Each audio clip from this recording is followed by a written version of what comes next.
오늘 부활절 두 번째 주일 낮 예배에 오신 우리 믿음의 가족들을 주의 이름으로 환영하고 축복합니다. 우리 앞뒤 좌우 믿음의 가족들과 다시 한번 부활절 인사하겠습니다. 예수님께서 부활하셨습니다. 당신도 부활합니다. 나도 부활합니다. 우리 모두 부활신앙 전하며 삽시다. 아멘. 우리 성경책 높이 들고 한 목소리로 선포합니다. 나는 예수님을 구주로 믿습니다. 나는 구원받았습니다. 나는 이 말씀을 믿습니다. 나는 행복합니다. 아멘. 한 주간 동안 잘 지내셨는지요? 부활절에 우리 많은 행사들이 있고 또 특별히 정말 40일 릴레이 금식기도회가 끝나고 특별 저녁기도회가 끝나고 부활절 칸타타하고 또 부활절 오후에는 연합 찬양 예배를 드리고 그러면서 정말 많은 일들이 우리 가운데 있었습니다. 예수님 당시에 예수님께서 부활하신 이후에 예수님께서 제자들을 찾아오셔서 격려하시고 특별히 그 앞에 이제 도마라고 하는 제자가 나는 예수님의 그 몸에 못자국 그 손에 또 그 허리에 창자국을 보지 않고는 예수님이 부활하셨다고 믿지 못하겠다 그랬거든요. 그랬더니 예수님이 또 그 자리에 나타나셔서 도마에게 네 손에 내 못자국에 한번 만져보고 내 창자국에 한번 넣어서 만져봐라. 그리고 믿음 없는 자가 되지 말고 믿는 자가 되라 이렇게 말씀하셨거든요. 그런 일이 있은 그 후에 어떤 일이 일어났을까요? 오늘 우리가 함께 읽은 1절 말씀 보시면 그 후에 라고 시작하고 있습니다. 바로 그런 예수님이 제자들과의 만남, 제자들을 만난 두 번의 그런 역사가 있은 그 후를 이야기하고 있습니다. 자, 같이 읽어보시죠. 시작. 그 후에 예수께서 디베랴 호수에서 또 제자들에게 자기를 나타내셨으니 나타나신 일이 이러하니라. 아멘. 예수님께서 디베랴 호수에 있는 제자들을 찾아오신 거예요. 근데 우리가 이제 디베랴 호수라 그러는데 호수가 정말 커요. 그래서 바다라고 그렇게 표현하기도 합니다. 이 디베랴 호수에 왜 예수님이 가셨고 제자들은 왜 거기를 또 갔을까? 오늘 그런 주제를 가지고 좀 같이 나누려고 합니다. 사망 권세를 이기시고 부활하신 예수님이 제자들을 찾아오셨습니다. 제자들은 그 음성을 들었고 그 못자국 난 상처를 만졌습니다. 그렇게 부활하신 주님을 두 번이나 만났음에도 불구하고 제자들의 마음 가운데는 여전히 해결되지 못한 무력감과 공허함과 죄책감이 가득했다라고 하는 거예요. 특별히 예수님의 제자 공동체의 수제자인 베드로가요. 나는 물고기나 잡으러 가야 되겠다. 그럽니다. 그러니까 제자 공동체의 수제자가 그러니까요. 다른 제자들도 나도 그럼 따라갈래. 그러면서 따라가는 거예요. 그래서 사명을 감당해야 되고 특별히 믿음을 증거해야 되는 부활의 증인이 되어야 되는 이 제자 공동체가 와해되어 버립니다. 사랑하는 여러분, 이것이 비단 제자들만의 문제입니까? 오늘날 저와 여러분은 어떻습니까? 예수님의 부활이 도대체 나와 내 가족과 내 삶에는 어떤 연관이 있느냐라고 하는 거예요. 우리가 막 예수님 부활하셨다 찬양하고 막 그렇게 기뻐하고 떡도 나눠주고 막 그랬는데 도대체 그 예수님의 부활이 나하고는 무슨 상관이 있는가라고 하는 거죠. 여러분, 지난 한 주간의 삶은 또 어제 하루는 어떠셨습니까? 어제 하루도 정신없이 직장에서 치이고 자녀들과 실랑이를 벌이면서 텅 빈 통장 잔고나 또 풀리지 않는 그 인간관계의 문제 가운데 밤잠을 설치고 혹시 이 자리에 나오지는 않으셨습니까? 밤새도록 그물을 던졌는데 올린 것이 아무것도 없는 그런 빈 그물을 씻으면서 낙심해하고 있는 제자들의 모습이 어쩌면 성실하게 살았지만은 아무런 열매가 보이지 않아 낙심한 우리들의 모습과 참 많이 닮아 있다라고 하는 거죠. 하지만 여러분 기억하십시오. 우리가 인생의 빈 그물을 걷어올리고 있는 바로 그 절망의 해변가에 우리 주님이 먼저 와 계셨다라고 하는 겁니다. 자, 오늘 본문 우리 3절을 보겠습니다. 3절 같이 읽겠습니다. 시몬 베드로가 나는 물고기 잡으러 가노라 하니 그들이 우리도 함께 가겠다 하고 나가서 배에 올랐으나 그날 밤에 아무것도 잡지 못하였더니. 아멘. 아무것도 잡지 못했다. 그들은 이 갈릴리 바다에서 잔뼈가 굵은 사람들입니다. 그들은 직업 전문가 어부였습니다. 취미로 낚시를 하는 사람들이 아니었다라고 하는 거예요. 그들은 어디에 고기가 많은지, 언제 그물을 던져야 되는지 그 누구보다 잘 알고 있었습니다. 그런데 그날 밤 그들에게 있어서 이 디베랴 호수는 철저히 침묵했습니다. 이것은 단순한 실패가 아니라 인생의 주관자가 누구인가, 인생의 주권자가 누구인가를 가르치는 의도된 하나님께서 의도하신 빈배였다라고 하는 것이요. 새벽 미명에 그 호숫가에 서신 예수님께서 그들을 향해 물으십니다. 얘들아, 너희에게 고기가 있느냐? 이 말씀에 제자들의 대답은 짧고 고통스럽습니다. 없습니다. 자기의 무능력함을 정직하게 고백하는 그런 제자들의 답변이 참 가슴 시립니다. 그런데 여러분, 바로 그 순간에 주님의 은혜가 시작되고 있더라라고 하는 거죠. 나의 수고와 나의 노력과 내 생각과 내 경험, 내 상식, 그것이 멈춘 자리에서 주님의 역사가 시작되더라라고 하는 것이죠. 우리 6절 같이 함께 읽겠습니다.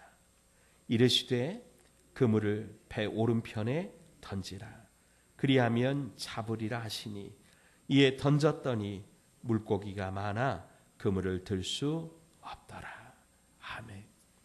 이 예수님의 제자들이 어부라고 하는 자기들의 그 전문가적인 지식과 경험, 상식, 그것을 내려놓고 예수님의 말씀에 순종했을 때 그들은 물고기가 너무 많아서 그물을 끌어올릴 수 없을 정도의 기적을 경험하게 됩니다. 특별히 이 6절에 기록된 이 오른편이라고 하는 것은 물론 왼편, 오른편 방향의 구분이기도 하지만은 특별히 내 생각과 내 경험과 내 상식이라고 하는, 내 방법이라고 하는 이 왼편을 떠나서 주님의 말씀이라고 하는 오른편으로 삶의 중심을 옮기라고 하는 그런 말씀입니다. 사랑하는 여러분, 우리의 방법, 우리의 생각, 나의 이 지식, 그것이 도달할 수 없는 한계가 있음을 여러분 우리는 기억하시고, 그 한계의 때에 그 마지막에 우리 주님 앞에 엎드려 기도하시고 주님이 주시는 그 말씀에 따라 순종할 때 우리의 삶에 은혜의 문이 열리고 축복의 문이 열리고 기적의 문이 열리는 것을 믿으시기 바랍니다. 우리 주님은요, 우리의 인생의 빈배를 비웃는 분이 아니세요. 오히려 그 빈 공간을 주님의 풍요로 채우시기 위해 우리를 찾아오시는 분이십니다. 오늘 여러분에게 풀리지 않는 문제가 있습니까? 내 힘으로 도저히 감당할 수 없는 그런 아픔이 있습니까? 내 생각, 내 경험, 내 상식, 내 방법 내려놓고 주님의 말씀, 배 오른편으로 그물을 던지라고 하는 그 주님의 명령에 귀 기울이시고 주님의 방법대로 주님의 말씀대로 순종하겠다고 결단하시기를 주의 이름으로 축원드립니다. 내 생각으로 이해하기 힘들지라도 주님의 말씀으로 순종할 때 우리의 한계를 넘어서서 하나님이 채우시는 풍성한 기적과 은혜의 역사를 우리가 경험하게 될 줄로 믿습니다. 두 번째로 주님은 우리의 실패가 아니라 우리의 허기를 먼저 보시는 분이라고 하는 거예요. 오늘 9절 말씀 보시죠. 육지에 올라보니 숯불이 있는데 그 위에 생선이 놓였고 떡도 있더라. 아멘. 예수님은 밤새도록 추위와 배고픔과 그리고 실패와 자책감에 시달렸을 제자들을 위해서 친히 아침 식사를 준비해 주셨다라고 하는 거예요. 언젠가 제가 그 물고기를 잡는 바다에서 어업을 하는 그런 프로그램을 보았는데 그분들이 그런 얘기를 해요. 그물이 꽉 차면은 힘이 들어도 힘이 들지가 않는데요. 이해 가시죠? 물고기가 가득 차 있으면은 이게 막 힘이 나는 거예요. 일을 하면서도 콧노래가 나오는 거예요. 근데 물고기가 없으면은요, 그물을 당겨야 되니까 힘은 드는데 마음이 더 힘든 거예요. 오늘 제자들이 어떻습니까? 밤새도록 빈 그물을 걷어 올린 거예요. 그 마음이 얼마나 지치고 얼마나 힘들었겠어요. 주님이 아침에 이 조반을 다 차려놓으신 거예요. 그러면서 제자들에게 빨리 와자, 아침 먹자 초대하시는 거죠. 특별히 오늘 본문에는 이 숯불이라고 하는 단어가 기록되어 있어요. 이 숯불이라고 하는 이 단어는 요한복음 18장에 여러분 예수님의 제자 베드로가요, 주님께서 그 신문을 당하시는 그 순간에 여러분 불을 쬐고 대제사장 집에서 불을 쬐고 있다가 주님을 배반할 때 그 있었던 그 숯불이라고 하는 그 단어와 같은 단어입니다. 그러니까 베드로에게 있어서 이 숯불은 지우고 싶은 수치와 배신이 생각나게 하는 바로 그 단어라고 하는 거죠. 트라우마라고 하는 그런 말이 있는데 이 트라우마를 작동하게 하는 그런 단어입니다.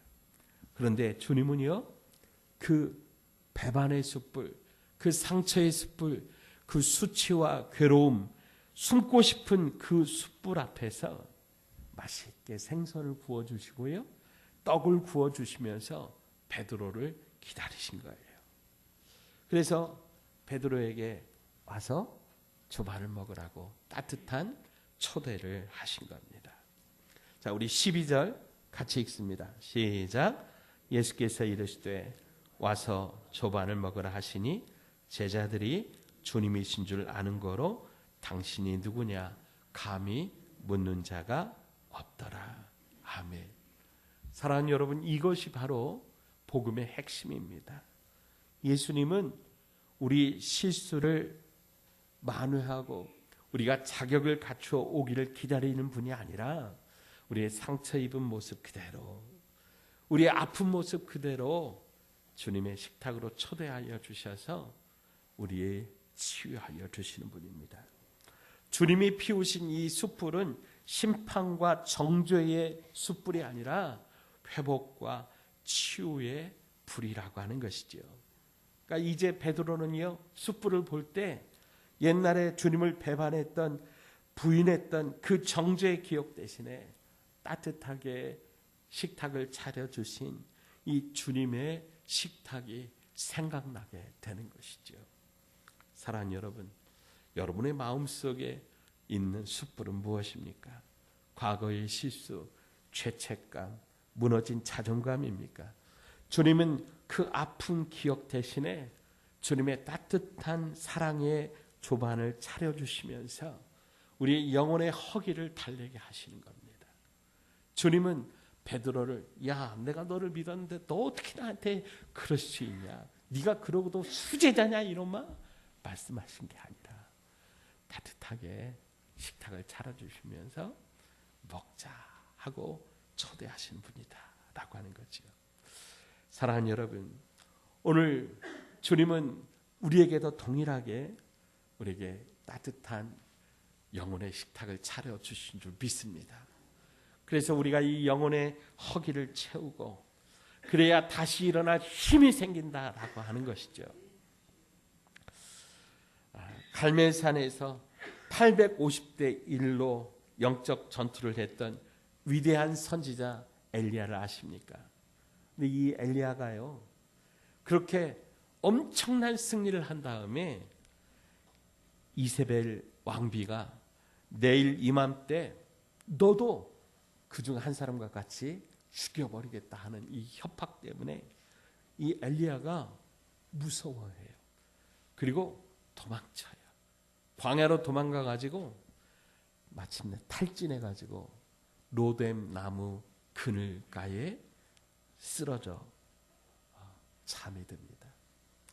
그런데 여러분, 하나님이 이 엘리야를 어떻게 위로하십니까? 천사를 보내 가지고요, 이 엘리야를 어루만집니다. 인기척에 엘리야가 눈을 뜨니까 머리맡에 떡과 물을 이렇게 딱 준비하고 일어나서 먹어라 그러는 거예요. 가지고 떡을 먹고 물을 마시고 다시 잠이 들었어요. 어느 정도 지나니까 또 천사가 엘리야를 어루만지는 거예요.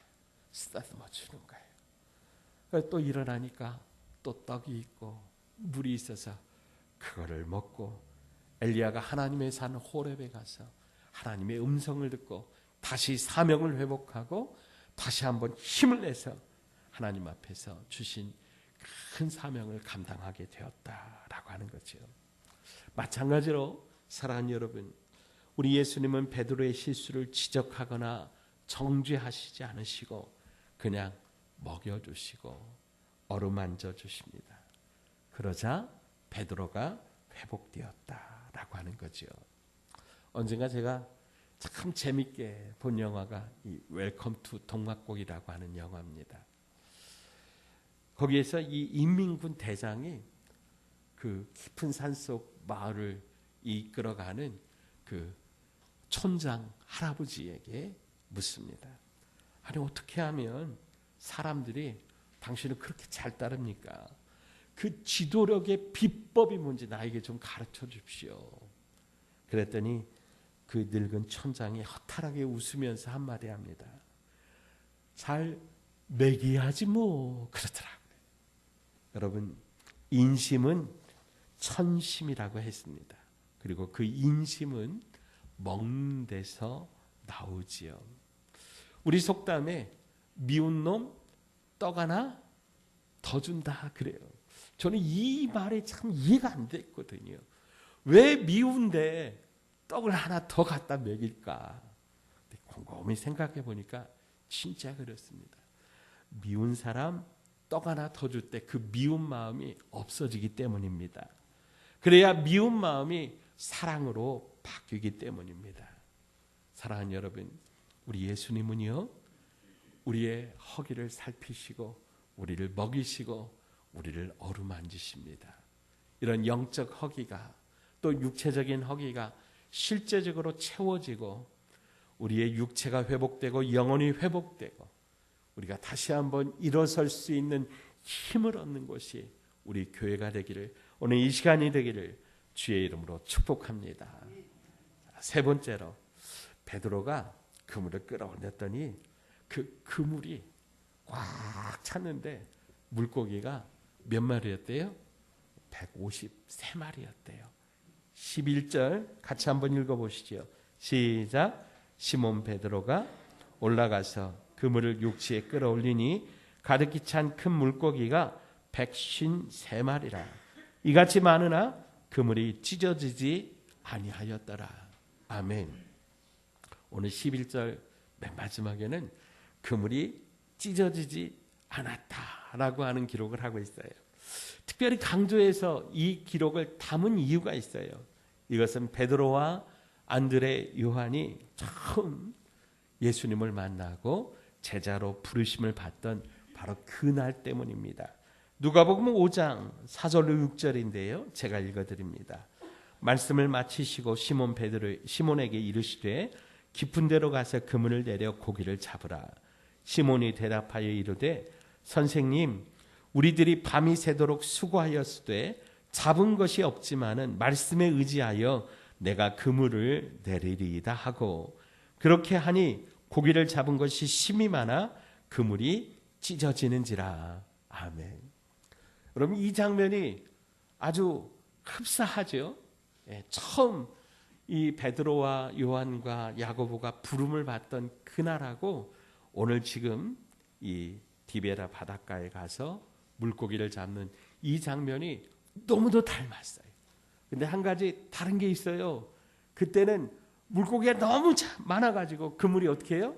찢어졌어요. 근데 오늘은요, 그물이 찢어지지 않았다라고 하는 거예요. 그러면서 물고기를 세어봤더니 물고기가 몇 마리였대요? 153마리였대요.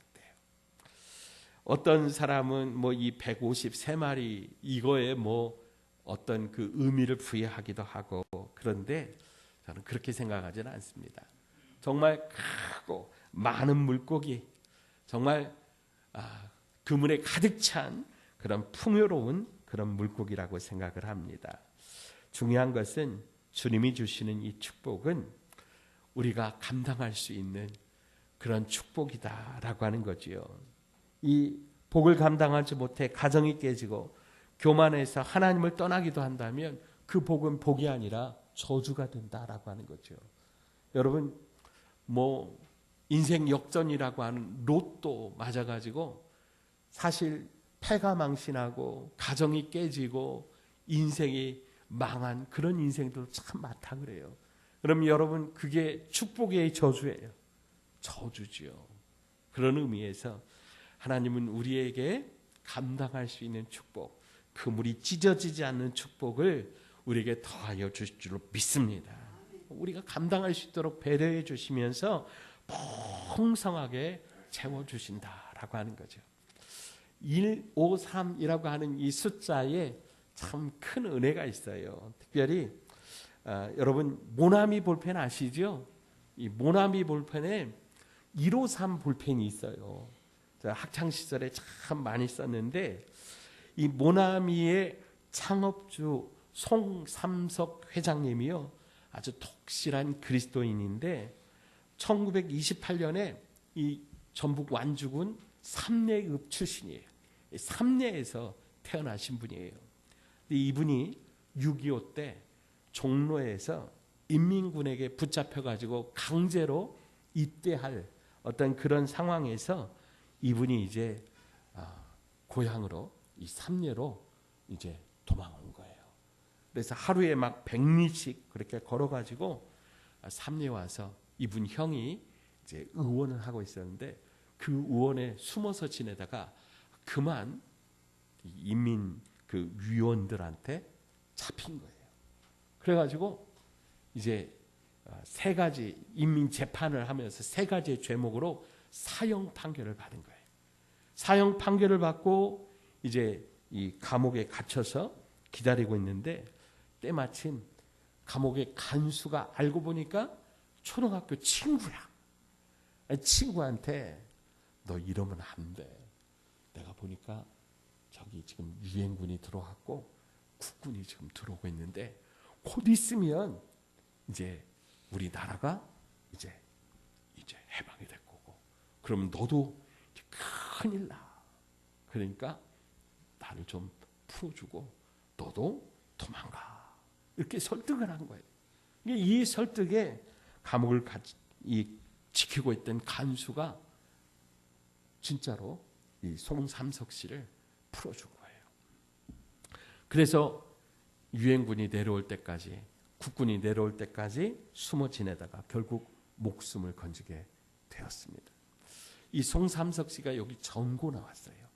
전고 나오고 서울대 상대를 졸업하고 1960년에 회화 문구류를 생산하는 광신화학공업을 창립을 하게 되고, 일본에서 문구류를 수입해서 판매하다가 처음으로 이제 자체 기술 협력을 해서 자체 생산을 하는데, 그게 이제 모나미 물감, 아마 여러분 생각날 거예요. 그리고 왕자 파스, 크레파스 아시죠? 왕자 파스 이거를 생산을 한 겁니다.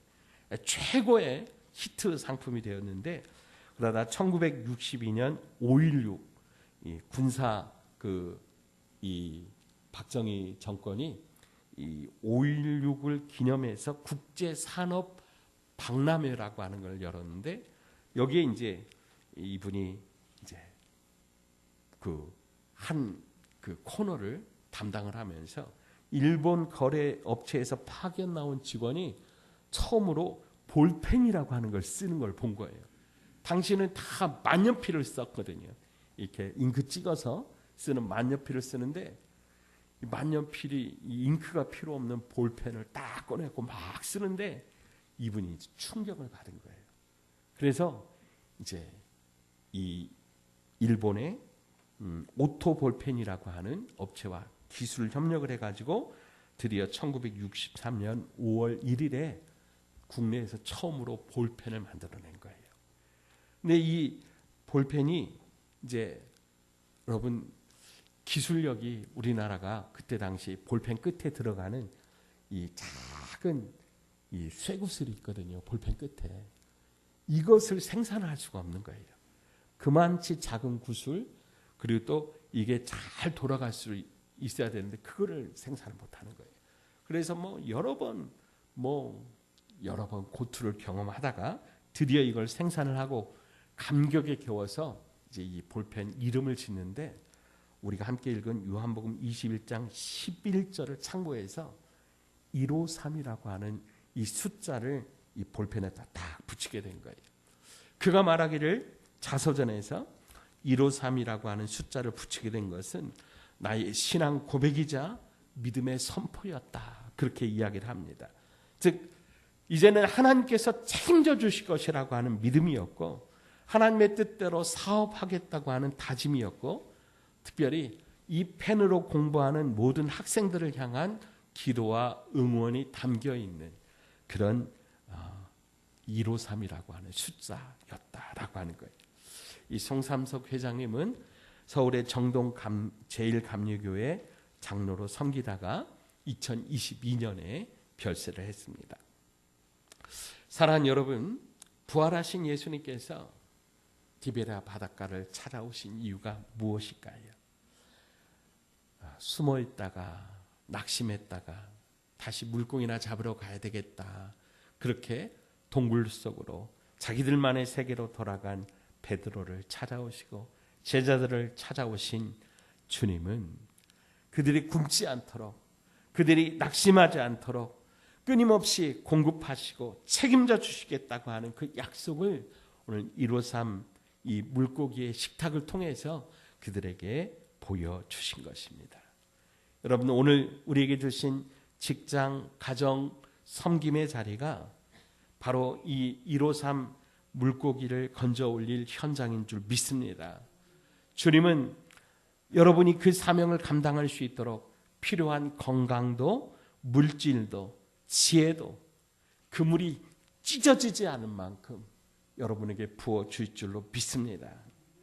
말씀을 정리하겠습니다. 오늘 본문은 예수님께서 부활하신 후에 제자들에게 세 번째로 나타나신 사건입니다. 세 번이나 나타나셨다는 것은 주님께서 포기를 모르신다는 거예요. 그 주님의 사랑이 포기를 모르는 아주 뜨거운 사랑, 아주 집요하신 사랑입니다. 그 주님의 사랑이 저와 여러분을 향한 사랑인 줄로 믿습니다. 자, 따라서 합시다. 주님은 나를 절대로 포기하지 않으십니다. 주님은 절대로 내 손을 놓지 않으십니다. 아멘. 아멘. 여러분 믿으시기 바랍니다. 주님 앞에 지금 여러분의 모습은 어떻습니까? 혹시 밤새워서 헛수고한 제자들처럼 빈 그물을 바라보면서 혹시 과거의 상처라고 하는 숯불 앞에서 얼굴 못 들고 고개 떨구고 있습니까? 주님은 오늘 이 시간 우리에게 말씀하십니다. 얘들아, 와서 밥 먹자. 이 초대는 정죄나 심판이 아니라 우리를 다시 한번 살리시기 위해서 은혜로 초대하시는 복음의 초청인 줄 믿습니다. 오늘 내 힘으로 우리가 뭔가 하려고 우리가 생각했던 그런 생각들, 우리의 교만들, 우리의 낙심, 우리의 수고, 그것들 다시 한번 내려놓으시고 우리를 위해 숯불을 피우시고 떡을 떼어주시는 그 주님을 바라보십시다. 오늘 주의 성령께서 오늘 우리가 스스로 실패의 자리를 떠날 수는 없지만 주님의 사랑이 우리의 마음을 가득 채워주실 때 비로소 우리 인생의 빈배를 뒤로하고 사명의 자리로 나가게 하여 주실 줄로 믿습니다. 오늘 우리의 예배가 여러분에게 따뜻한 주님의 식탁이 되기를 축복합니다. 주님께서 하늘의 양식을 우리 가운데 든든히 먹여주셔서 여러분의 삶의 현장에서 오늘 153마리의 기적을 맛보는 승리자 되게 하시기를 주의 이름으로 축원드립니다. 기도하겠습니다. 하나님 아버지, 밤새 수고하였으나 아무것도 잡지 못한 제자들처럼 우리도 우리의 빈 그물을 붙잡고 울고 있을 때가 많습니다. 와서 조반을 먹으라며 우리를 따뜻하게 불러주시는 주님의 그 음성을 듣게 하여 주시옵소서. 우리 인생의 오른편에 그물을 던지라고 하는 순종의 그 말씀을 우리가 듣고 하여 주옵시고 주님이 예비하신 풍성한 식탁으로 나아가 우리도 주님의 은혜를 충만하게 체험하며 우리도 믿음으로 서게 하여 주시옵소서. 우리를 절대로 포기하지 아니하시는 우리 주 예수님의 이름으로 간절히 기도하옵나이다. 아멘.